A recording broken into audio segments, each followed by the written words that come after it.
বন্ধুরা, আমরা রয়েছি চাকদহ গৌরনগর ঘাটে। ওই সাইডটা মল্লিকা রিসর্ট, সবাই জানো। উল্টো দিকে গৌরনগর ঘাট। এখানে লঞ্চ কিন্তু পারাপার হয়। অদ্ভুত বিষয়টি হলো, এখানে যে এই যে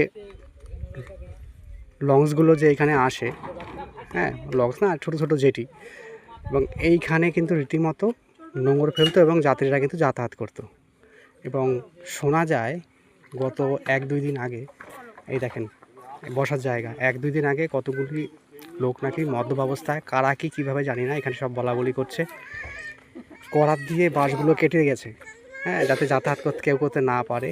আর এই যে ঘরটি ভেঙে দিয়ে গেছে। দেখো মানুষ কতটা নৃশংস হলে, কতটা নির্মম হলে যাওয়া হয়।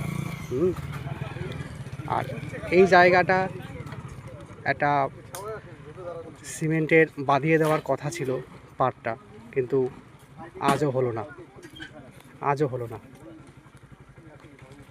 রাজা আসে রাজা যায়, কত রং বদলায়, কিন্তু এর কোনো পরিবর্তন কিন্তু হলো না। এই দেখো বন্ধুরা, এটা সেই নাটা ফলের গাছ। আর নাটা ফলের গাছ, তার নিচেই যে বসার জায়গাটি ছিল, এই বসার জায়গার ঠিক এই জায়গাটাই দেখো ভেঙে চুরে ফেলেছে এবং খুব বাজে অবস্থায়। আর ওই পাশটা যাতায়াতের জায়গা, এখন জোয়ারের জন্য জলমগ্ন অবস্থা। টোটালটাই এখন পুরো বন্ধ হয়ে গেছে।